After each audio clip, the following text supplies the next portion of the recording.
altered the Scripture and readers who may never know. That's not you. Please welcome Bart Ehrman.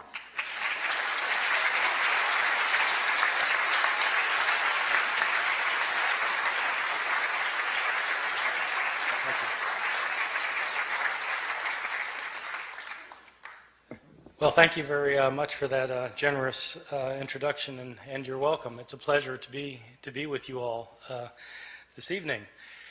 So, as Bob was pointing out, I teach at the University of North Carolina at Chapel Hill, which, as you all know, is in it's the buckle of the Bible Belt.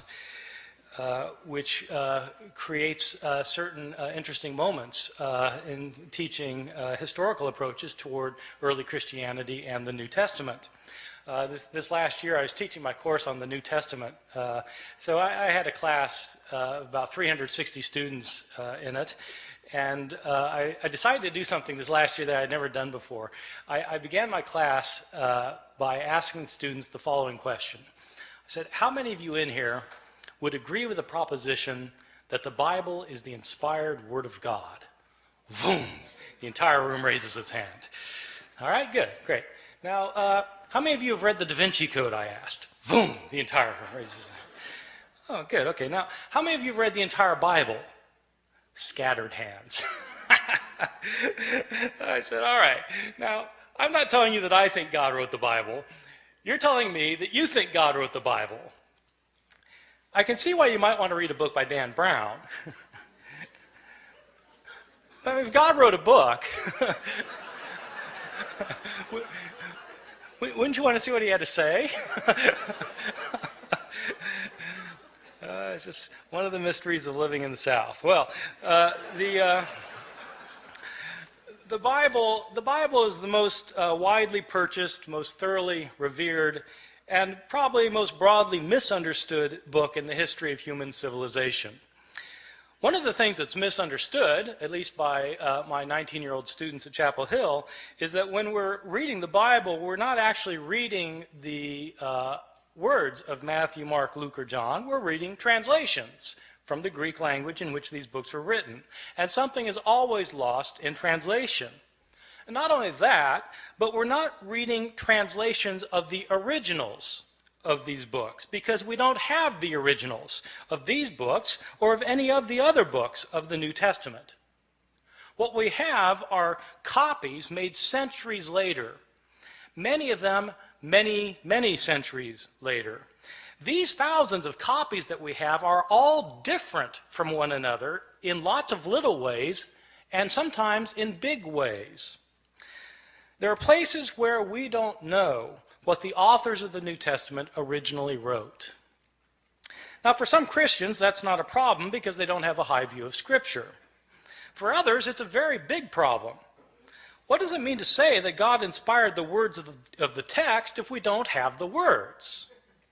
Moreover, why should one think that God performed the miracle of inspiring the words of the Bible if he didn't perform the miracle of preserving the words of the Bible? If he meant to give us his very words, why didn't he make sure we received them? The problem of not having the originals of the New Testament, though, is a problem for everyone, not simply for those who believe that the Bible was inspired by God. For all of us, I think, the Bible is the most important book in the history of Western civilization. It continues to be cited in public debates over gay rights, abortion, over whether to go to war with foreign countries, over how to organize and run our society. But how do we interpret the New Testament? It's hard to know what the words of the New Testament mean if we don't know what the words were.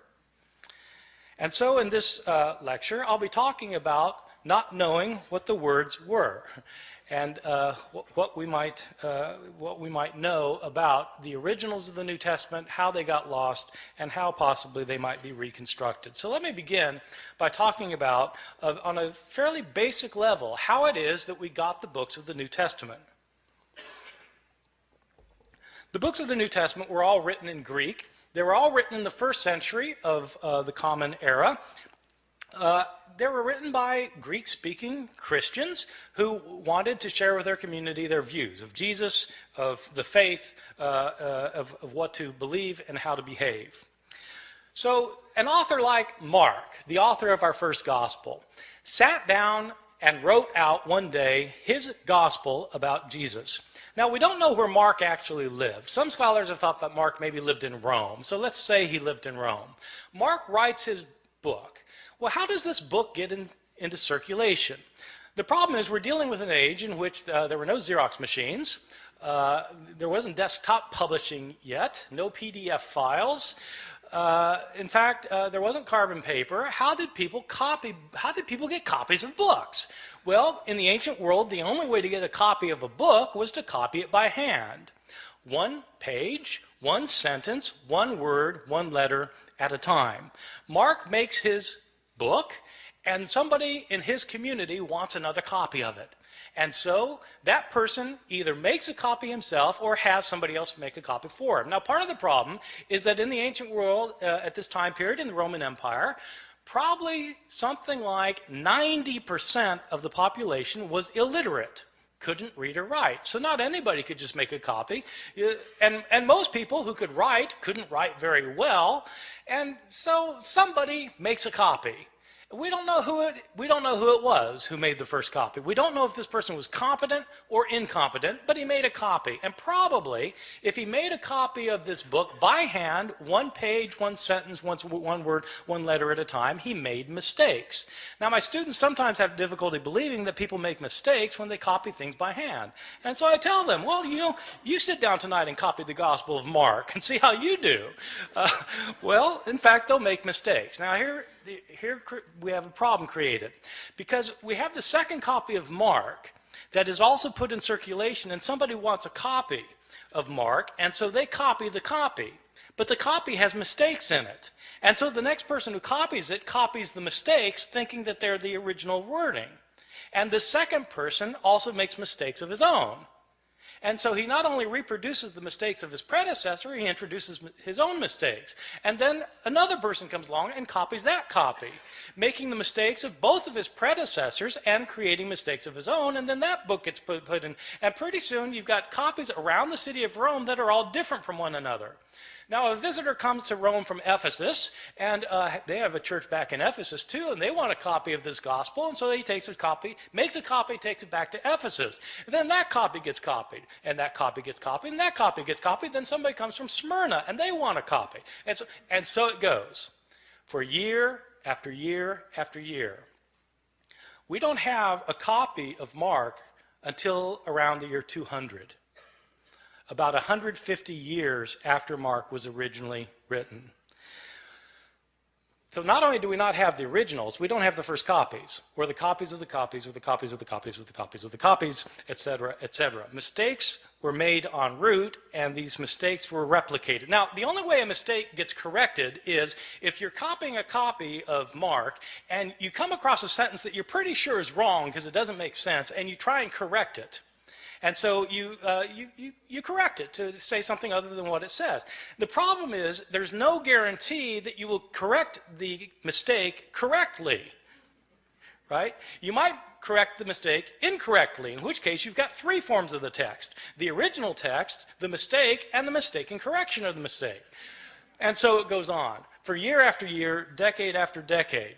The originals end up getting lost. They get lost. They're either worn out of existence, or people figure, well, we don't need this. I've got a brand new copy of it, and so they throw it away. And all of the books of the New Testament, all 27 books, experience the same fate. And so that is the situation we're dealing with. This is not a situation that's unique to the New Testament. This is a situation that we find for every book from the ancient world. Every ancient book has this problem. The problem's exacerbated with the New Testament simply because the New Testament has come to be revered as Scripture, and also because, as it turns out, we have more copies of the New Testament than of any other book from the ancient world. That would seem like a good thing, but it also means that we have more mistakes for the New Testament than for any other book. And so the abundance of evidence we have creates an abundance of problems. Let me talk about the surviving copies that we do have. First, give you a sense of the numbers of books that we're talking about. New Testament was originally written in Greek, and at last count, we had over 5,700 copies of the New Testament in the Greek language in which it was originally written. Now, when I say we have 5,700 copies, I don't mean that we have complete copies of all the books from beginning to end. What I mean is we have either complete copies or fragmentary copies. Some of these fragmentary copies are very small little fragments found in trash heaps in Egypt where the rest of the book was destroyed, and we just have a little scrap. So we have from little scraps to enormous tomes that are in medieval libraries. We have 5,700 copies in Greek, and we have copies in other languages because as Christianity spread throughout the Roman Empire, people translated the New Testament into other languages, such as Latin. We have something like 10,000 copies of the Bible in the New Testament in Latin, in Coptic, the ancient Egyptian language, in Syriac, in Georgian, in Armenian, in Old Church Slavonic, etc., etc. We have all sorts of copies in all sorts of languages. These copies can be compared with one another, and when you compare these copies with one another, there are lots of mistakes in them because no two of these copies are exactly alike in their wording. How old are these copies that we have? Well, the oldest copy that we have of any book of the New Testament is actually a little fragment that was discovered in Egypt. This fragment is about the size of a credit card, and it's written on both front and back. That's significant, by the way, that it's written on both front and back because it tells you that this copy actually came from a book. Like we have books today where you've got pages written on front and back as opposed to a scroll. Christians early on preferred writing their scriptures in books rather than in scrolls. That made these books different from other books throughout the Roman world. This little credit card sized scrap that we have is called P52. It's called P52 because it's written on papyrus. So papyrus is an ancient writing material, and it's called P52 because it was the 52nd papyrus that was discovered and categorized, classified, cataloged.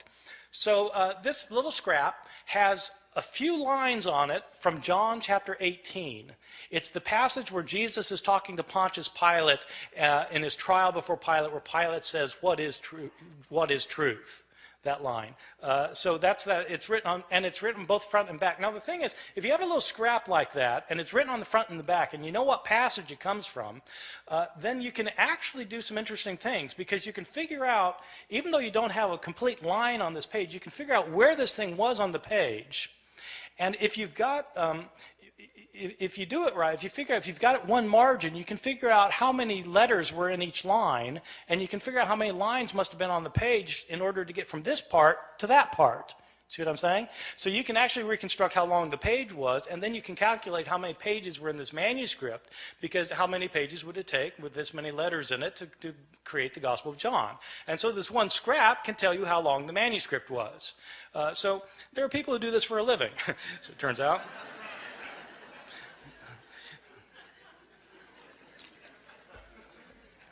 So this is the oldest scrap. How old is it? This scrap, P52, is usually dated to the first half of the 2nd century. The way they date ancient manuscripts is actually on the basis of a handwriting analysis. The science of this is called paleography. Paleo meaning ancient, graphy meaning writing, ancient writing. So the study of ancient writing is called paleography, and there are scholars who are paleographers who can date manuscripts within about 50 years of their production. The way the science works is that handwriting in the ancient world before there was the invention of printing changed slowly over time. So people made letters in certain distinctive ways depending on when they lived. And so if you are familiar with how handwriting was in different periods of history, then you can determine when a manuscript was written. That's the science of paleography. And a good paleographer can get within about 50 years. So this thing, and you need a 50-year gap because some scribe who's copying a manuscript when he's 70 70, probably writing the same way he did when he learned how to write when he was 20, and so you need a 50-year gap. So this thing is dated to around 125 plus or minus 25 years. Well, that's pretty early. This is from the Gospel of John. This little piece was probably written about 30 or 40 years after John itself had been produced. So that's pretty good. We don't get a complete copy of the Gospel of John until, again, around the year 200. But we do have this little scrap. Most of the manuscripts we have are not anywhere near this early, though. We start getting full manuscripts at the beginning of the 3rd century, around the year 200, 150, 170 years after Jesus' death. These are about 120 years after most of these books had been written. And we don't start getting numerous manuscripts until the 7th, 8th, or 9th centuries. And then we start getting lots of them, because then you've got monasteries where monks are spending their days copying manuscripts, and we have a lot of their manuscripts. And so 5,700 manuscripts, some of them going back into the 2nd century, none of them being the originals, or within even within a few years of the originals. So with all of these differences, with all of these manuscripts, how many differences are there? Throughout the Middle Ages, it appears that the scholars didn't realize that there was a problem of not having the original text, or very few scholars realized that this was a problem. Even the scribes copying the text, they sometimes would realize there were differences in the manuscripts they were copying, but they didn't make a very big deal about it. The first time somebody made a really big deal about this was exactly 300 years ago this year, in the year 1707. There was a scholar named John Mill at Oxford. I think he's unrelated to the Victorian John Stuart Mill. This John Mill was a scholar of the Bible, and he had spent 30 years looking at manuscripts of the New Testament. Now, this is obviously after the invention of printing, and printers have to decide what text they're going to print, and the problem is they've got manuscripts that have differences among them. And so how does the printer decide which manuscript to print? Well, it's a problem. That's when they started realizing that this was an issue. Well, John Mill wanted to produce a printed edition of the Greek New Testament. He spent 30 years looking at the manuscripts available to him. He had available to him 100 manuscripts, approximately 100 manuscripts. And he printed up his edition of the Greek New Testament, in which he'd give a verse, and then at the bottom of the page he would indicate the places where the manuscripts differed from one another for that verse. To the shock and dismay of many of his readers, when John Mill produced his edition of the Greek New Testament, it included an apparatus at the bottom of the page that cited 30,000 places where the manuscripts differed from one another. 30,000 places where there were manuscript variations among the manuscripts that he had discovered. And the striking thing is, John Mill didn't give all of the differences he found. He only cited the differences that he thought were significant. Some of his detractors claimed that John Mill was working to render the text of Scripture uncertain. His supporters pointed out that he didn't create these differences. He simply noticed that they exist. So what do we know today about the numbers of mistakes in our manuscripts? Well, Mill looked at 100 manuscripts, and now we have 5,700 manuscripts. Nobody knows how many differences there are among the manuscripts that we now have, because nobody yet, even with the development of computer technologies, nobody has been able to add up all of the differences.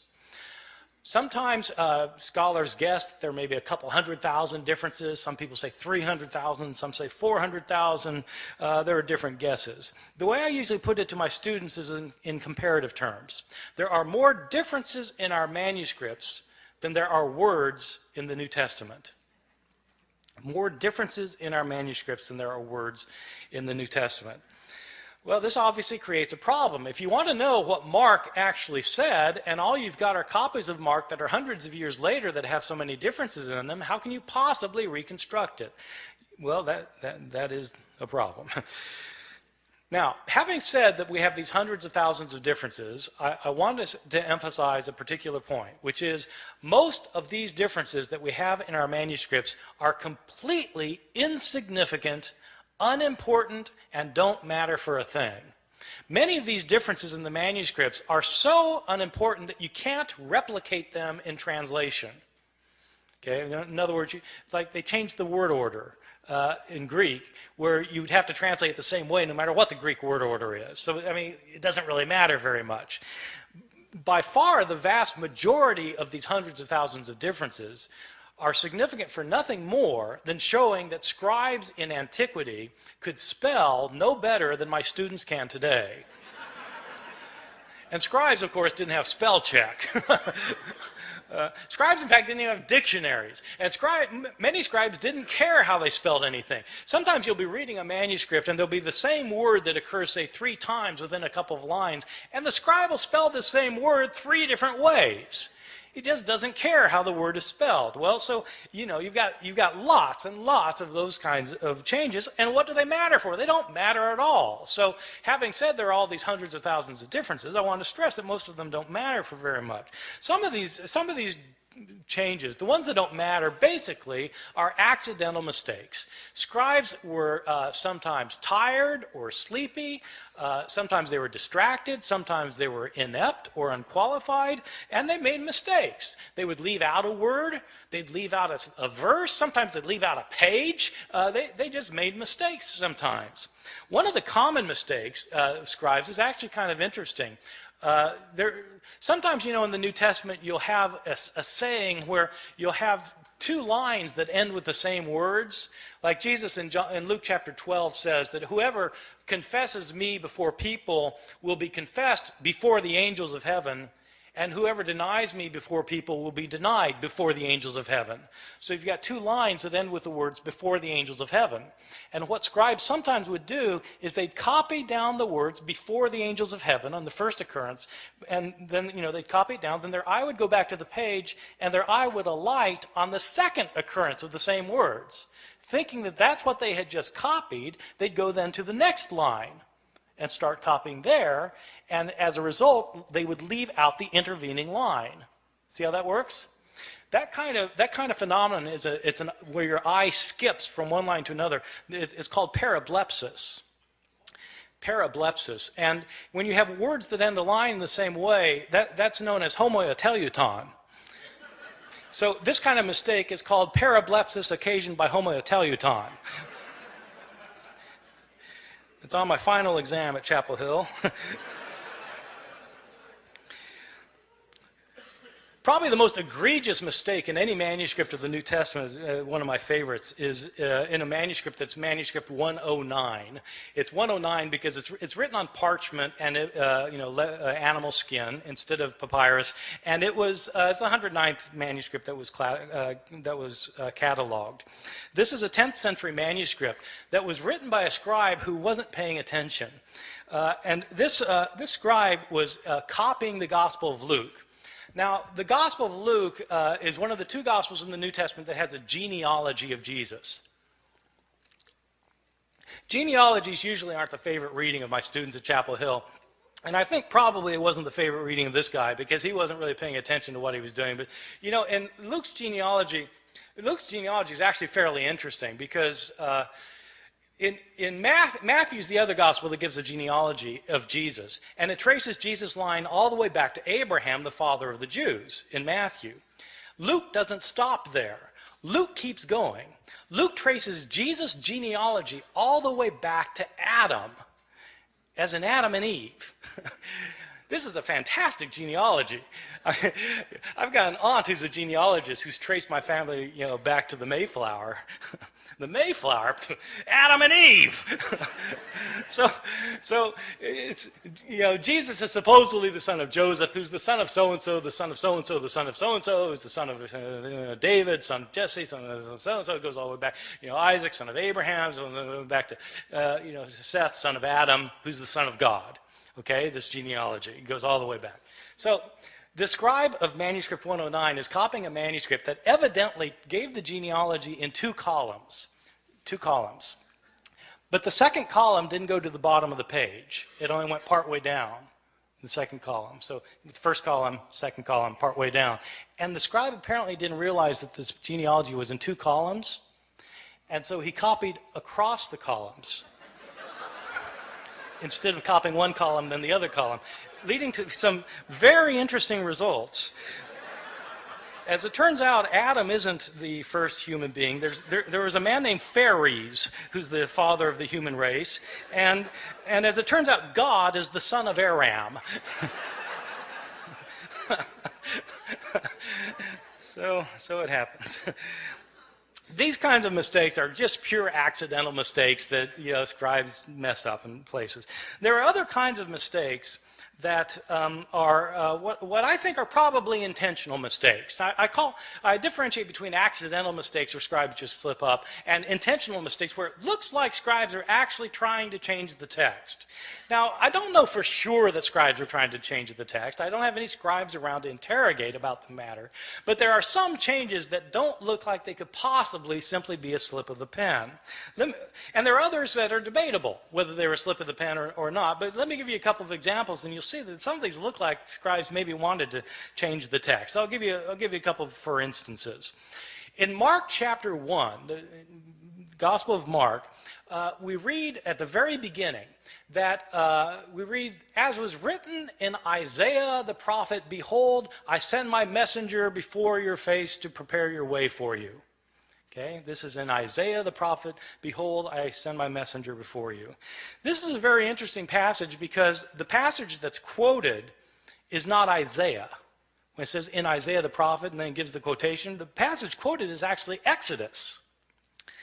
So it's interesting that in the later manuscripts of Mark's gospel, the text is changed. So that it no longer says in Isaiah, as is written in Isaiah the prophet. Now it says, as is written in the prophets. You see, getting rid of the problem that, in fact, this isn't a quotation from Isaiah. Right? See, so maybe that's a slip of the pen, but it looks to me like somebody saw that this could be taken as a mistake, and they changed it as a result. Or give you a second example. In Luke's Gospel, chapter 2, we have the only story of Jesus as a boy in the New Testament. Jesus is a 12-year-old, and we're told that he and his family have taken a trip to Jerusalem to celebrate a festival, probably the Passover festival. It is a peculiar story because they celebrate this festival, and then the family goes back in the caravan back home, and 3 days later they realize Jesus isn't with them. I mean, you might think they would have checked ahead of time, but he's not there, and so they go back to Jerusalem to try and find him, and on the third day, his mother finds him in the temple. And this isn't an accident, by the way, that it's on the third day, right? This is a foreshadowing for Luke of what's going to happen at the resurrection narrative, where on the third day, Jesus will rise from the dead. Well, so on the third day, his mother finds him in the temple, and there's 12-year-old Jesus talking to the leaders of the Jews and discussing with them matters of the law. And Mary is not pleased, and she sees Jesus finally after tracking him down for 3 days, and she says, "Son, why have you done this? Your father and I have been looking all over for you." Now, when scribes copied this, they were taken aback. Your father and I? But Joseph wasn't his father, right? Jesus was born of a virgin. So it doesn't make sense for Mary to say, your father and I have been looking all over for you. And so there are changes in the manuscripts. Some manuscripts simply say, Joseph and I have been looking all over for you. Some manuscripts say, we have been looking all over for you. But somebody's changing the text because it could be read as a problem. And so they got rid of the problem. I'll give you a third example. This example is in one of Jesus' discourses in the New Testament, in Matthew chapter 24, in which Jesus is talking about what's going to happen at the end of time. This passage actually was very important. I feel a tangent coming on here, by the way. This passage was very important when I moved to Chapel Hill in 1988. Bob, you had been gone for a year at this time. In 1988, there was a big furor in North Carolina. There were Christian groups who thought that the end of the world was going to happen in 1988. That Jesus was going to come back and take everybody out of the world who were his followers. That's the rapture, right? When the rapture, and Jesus comes back, takes people out of the world, and then all hell breaks out on earth for 7 years, and then the end comes, right? So there was a guy who had written a book based on this passage I'm going to talk about in a second. A guy had written this book that was called 88 Reasons Why the Rapture Will Occur in 1988. This book was in 2 million copies. I had students whose parents believed it and literally sold the farm. They thought that Jesus was going to come back in 1988. And so I just showed up in North Carolina kind of blissfully ignorant of these things. And I moved from New Jersey where such things we're not worried about. And but this guy named Edgar Whisenant, he was a NASA engineer who had studied the Bible and come up with 88 reasons why the rapture was going to occur in 1988. And one of the reasons involves this passage I'm going to talk about. Jesus tells this the disciples want to know, when's the end going to come? And Jesus tells them, learn the parable of the fig tree. When the fig tree puts forth its leaves, you know that summer is near. So too, when these things take place, you know that the end is near. Truly I tell you, this generation will not pass away before all these things take place. So Edgar Whisenant, this is one of Edgar Whisenant's 88 reasons. So the way it works is this. What is Israel in the Bible? Israel is sometimes represented as a fig tree. Well, when the fig tree puts forth its leaves, you know that the end is near. Well, okay, so if the fig tree is Israel, when does the fig tree put forth its leaves? Well, the fig tree lies dormant over the winter, and then when springtime comes, it comes back to life. When does Israel come back to life? 1948. That's when Israel comes back to life, becomes a nation again. Truly I tell you, this generation will not pass away before all these things take place. How long is a generation in the Bible? 40 years. 1948 plus 40, bingo, 1988. This was one of the 88 reasons. Now, somebody pointed out to Edgar Whisenant that Jesus in the same passage points out that no one knows the day or the hour when the end will come. When Whisenant had said that it was going to come during the week of Rosh Hashanah in September. And so they said, but Jesus says no one knows the day or the hour. And Whisenant was completely unfazed. He said, I don't know the day or the hour. I just know the week.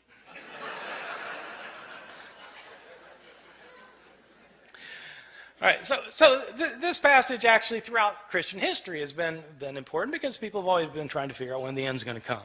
So in this passage, Jesus says no one knows the day or the hour, not the angels of heaven, nor even the Son, but the Father alone. Okay, Matthew 24:36. Scribes copying that found it to be a peculiar thing to say, though. Not even the Son knows when the end is going to come? I mean, surely the Son of God is all-knowing. Isn't he omniscient? And so how do scribes deal with the problem? They deal with the problem by getting rid of the phrase. And so in later manuscripts, the phrase, not even the Son, is taken out, so that now Jesus doesn't claim to be ignorant about when the end is going to come. So that strikes me as probably an intentional sort of change. All right, so you get accidental changes and you get intentional changes. I want to talk about some of the big differences that you get in some of our manuscripts, just so you can get an idea of how significant this problem can be. Probably the most familiar story in the New Testament Gospels is the story of Jesus and the woman taken in adultery. I'm pretty sure this is the best known story of the Gospels because it's in all the Hollywood movies. I mean, if you do a movie about Jesus, you've got to have Jesus and the woman taken in adultery. It's so much a requirement that even Mel Gibson, who The Passion of the Christ, which is about Jesus' last hours, has to get this in, and so he has a flashback showing this scene of Jesus and the woman taken in adultery. So the way the story works, it's found only in the Gospel of John, chapter 7 and 8, and Jesus is teaching the temple, and the Jewish leaders they drag this woman in front of him, and they say, she's been caught in the act of adultery. The law of Moses says we're to stone someone like this. What do you say? See, this is setting a trap for Jesus, because if Jesus says, well, yeah, stone her, then he's violating his teachings of love and mercy. But if he says, no, forgive her, then he's breaking the law of Moses. So what's it going to be? Well, Jesus has his way of kind of getting out of these traps, as you know, if you read the New Testament. So what he does in this case is he stoops down and he starts writing on the ground. And he looks up and he says, let the one without sin among you be the first to cast a stone at her. Stoops back down, starts writing again. And one by one, feeling guilt of their own sins, they begin to leave until Jesus looks up again and there's no one left. And he says to the woman, is there no one left to condemn you? And she says, no, Lord, no one. Jesus replies, neither do I condemn you. Go and sin no more. There is a textual variant in a now lost manuscript, which when Jesus, about this line about when he says, let the one without sin among you be the first to cast a stone at her. In this one textual variant, it indicates that a stone comes flying out from the crowd, nails the woman in the head. And Jesus says, Mom, sometimes you really tick me off.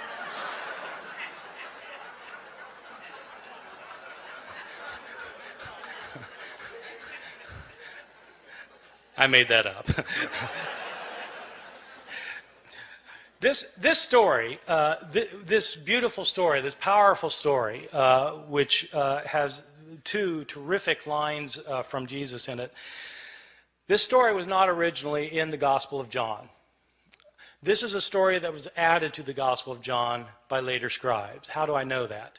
We have a number of early manuscripts of the Gospel of John. This story is not found in any of our early or best manuscripts of the Gospel of John.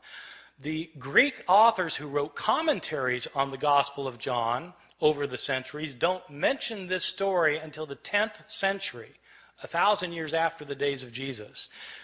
The writing style of this story, if you read it in Greek, the writing style is a completely different writing style from the writing style of the rest of the Gospel of John. As a result, scholars have known for years that this story did not originally belong in the Gospel of John. Well, why is it in our English Bibles then? Probably what happened was some scribe had heard this story. They'd heard the story and they decided that it illustrated some of the teachings in John chapter 7, and so they wrote out the story in a margin. A second scribe came along, saw the story in the margin, and thought it belonged in the text, and then wrote his manuscript by putting the story in the text.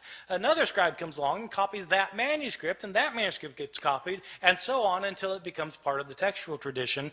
And it's these later manuscripts that were used by the translators of the King James Bible in 1611, so that the story came into English through the King James Bible. So this story, however, is not a story that was originally in the New Testament. So people sometimes ask me, well, are there any changes that are significant in the New Testament? Yeah, well, this strikes me as a rather significant change, that the story of the woman taken in adultery wasn't originally there. Or consider a second instance of another big difference, the Gospel of Mark. Mark is probably my favorite gospel because it's so subtle and understated in places, and it says things that you don't expect. And nowhere is this more true than in the ending of Mark's gospel. In Mark's gospel, Jesus is put on trial, and he's crucified, he's dead, he's buried, and on the third day, the women go to the tomb. The tomb is empty, and Jesus is not in it. There's some man in there. And the man tells the women that Jesus is not here, he's been raised from the dead. He tells the women, go tell the disciples that he will meet them in Galilee. And then it says the women fled from the tomb, and they didn't say anything to anyone, for they were afraid. Period. That's where it ends. That's the end of the Gospel of Mark. And you think, how could it end there? They're told to tell the disciples, but they don't tell anybody. Didn't the disciples ever learn? Didn't they go to Galilee? Didn't they see Jesus? How could that be the end of the story? And that's exactly the reaction the scribes had. They got to that ending, they said, how could it end there? And scribes then decided it couldn't add there, and so they added 12 verses. So that in your English Bibles today, you'll find 12 more verses after that, after chapter 16, verse 8, and often they'll be in double brackets because the translators will tell you in a footnote, these verses weren't originally in here, these were added by later scribes. In these verses, in these added verses the scribes added later, but we know they're added later because they're not in the earliest and best manuscripts. The writing style is different from the rest of the Gospel of Mark, and in fact there are inconsistencies between this ending and the verses that precede it. So this is clearly an addition to the Gospel of Mark. In these final verses, according to these final verses, the women do go tell the disciples do go to Galilee, they do meet Jesus there, and Jesus then tells them that they're to make disciples of all the nations, and people become his disciples will be able to speak in foreign languages that they previously didn't know. They'll be able to handle deadly snakes, and they'll be able to drink poison and it won't harm them. These are the verses that the Appalachian snake handlers in my part of the world use to base their liturgical practices on. I've always thought that sometime in the ambulance on the way to the hospital, somebody should point out, well, actually those verses aren't in the Gospel of Mark.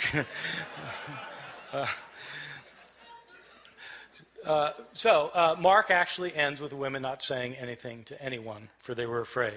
Somebody added the last 12. Let me give you a couple more examples of some differences that strike me as big. One that I think is really quite interesting that scholars debate. The first two I gave you, scholars don't debate very much. Almost everybody agrees that they weren't originally there. But there's an interesting change in another story in Mark that there's a lot of debate about among scholars. It's a story in Mark chapter 1 where Jesus heals a leper. And the way the story works is that Jesus is walking along, and a leper comes up to him, and the leper says to him, this is a guy with leprosy, and he comes up to him and he says, Lord, if you're willing, you're able to cleanse me. And in most manuscripts it says that Jesus felt compassion for the man, and he reached out his hand and he said, I am willing, and he healed him. But in several ancient manuscripts it says something different. In these other manuscripts, instead of saying Jesus felt compassion for the man, it says, and Jesus got angry and reached out his hand and said, I am willing, be cleansed. Getting angry. Now, scholars have to debate which is the text that Mark originally wrote and which is the text that's been changed by a scribe.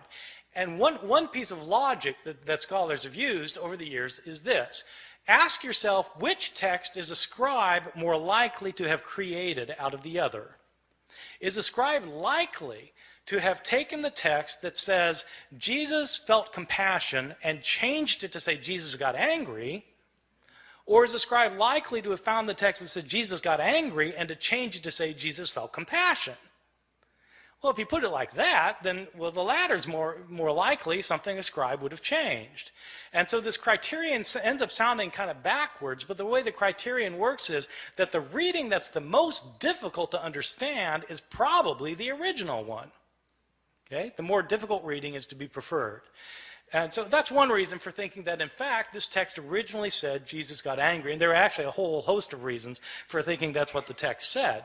The next step then is to ask, well, what's he angry about? In other words, to try and figure out what the text means. But you can't know what the text means unless you know what the text says. You see? So you've got to establish the words first, and that's what people who are textual critics do. They try and decide what the words originally were. Let me give you one other example, and then I'm going to stop and take any questions that you have. There's another quite moving passage in the Gospel of Luke. Which is also well known. It's a scene in which Jesus is being crucified, and Luke is interesting in the scene of Jesus' crucifixion. Luke is interesting at the scene of the crucifixion because it's unlike what happens in Luke is unlike what happens in Mark's gospel, the story of the crucifixion. In Mark's, just to illustrate this for a second, in Mark's gospel, which is the first gospel, you have a very distinct portrayal of Jesus going to his crucifixion, a portrayal that is filled with pathos and agony. People don't realize this, that Mark's portrayal is very different from Luke's portrayal. And the reason they don't see that there are differences is because of the way that people read the Gospels. The way people typically read the Gospels, if they read the Gospels at all, but if they read the Gospels, the normal way of reading a Gospel is you start at the beginning and you read to the end.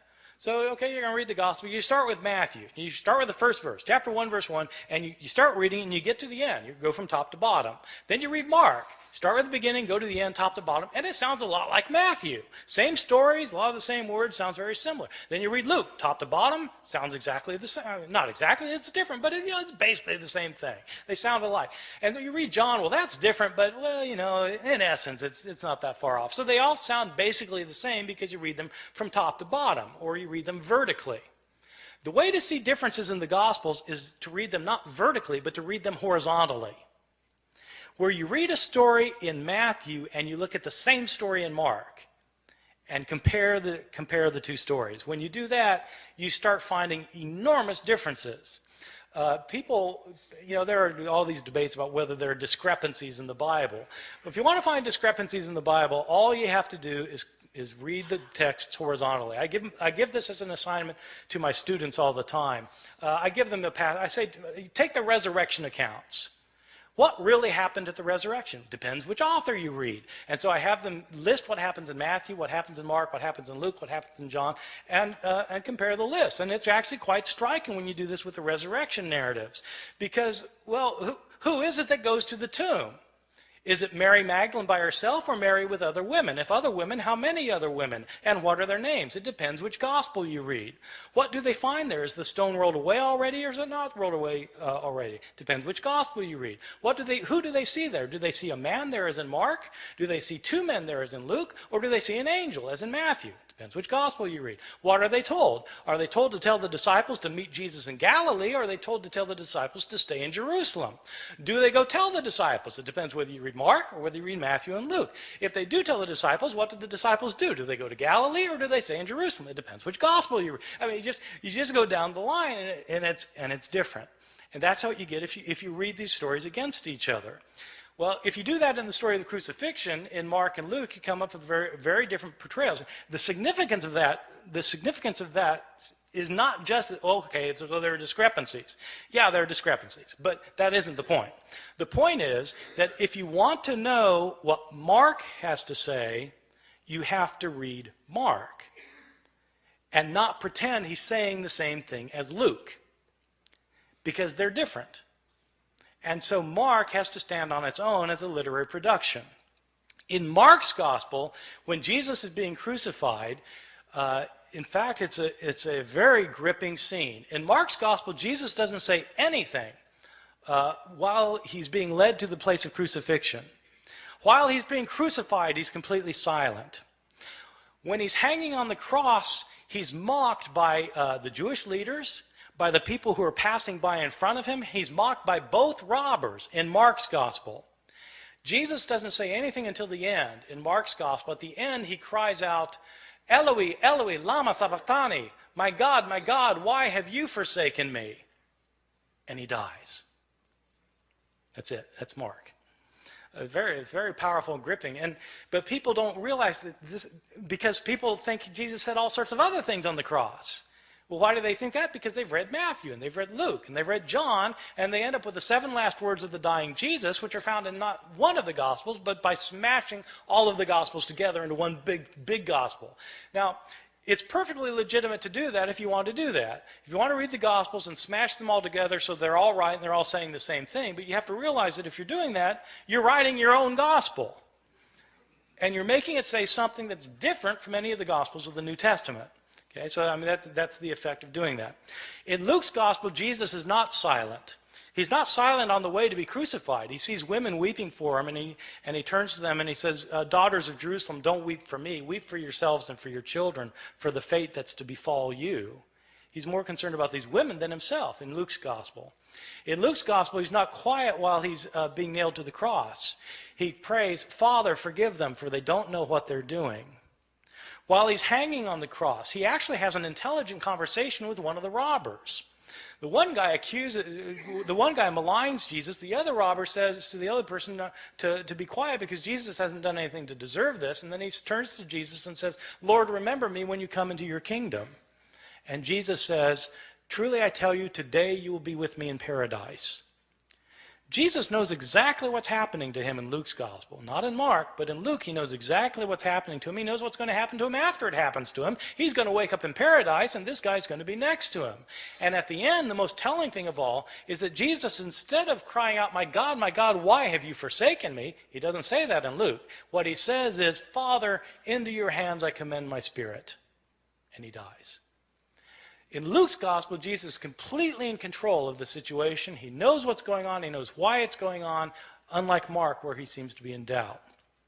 This passage, this verse about Father, forgive them for they don't know what they're doing, is a very interesting verse. In early Christianity, this verse was interpreted not as a prayer of forgiveness for the Romans who were crucifying him.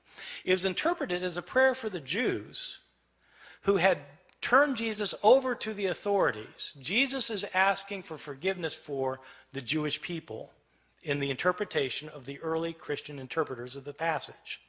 That makes it striking that in some manuscripts from the early years, this prayer is omitted by some scribes. Why would scribes take that lovely verse out? Well, it should be obvious why they took it out. They took it out because they interpreted it as a prayer of forgiveness for Jews, and these scribes didn't think God had ever forgiven the Jews. In the 2nd and 3rd centuries, Christians started saying that Jews are guilty for the killing of Christ, and that, in fact, the destruction of the city of Jerusalem in the year 70 by the Roman armies was a punishment by God given to the Jewish people for rejecting their own Messiah. In the 2nd and 3rd centuries, we have Christians who are saying that Jesus was God, so that when Jews, they would say, when Jews were responsible for the death of Jesus, we have some authors saying Jews are guilty of deicide. Jews have killed God, and God held them responsible. What's a scribe who thinks that going to do with his prayer of forgiveness? He's going to take it out, and that's exactly what happens. Some of our early manuscripts are missing the prayer. They're missing it because scribes have changed it for reasons of their own. These are some of the big differences that you can find in the New Testament manuscripts, and there are all sorts of differences that you find. Some are related to theological disputes of early Christianity, where scribes have changed the text to make it coincide more closely with their own theological views.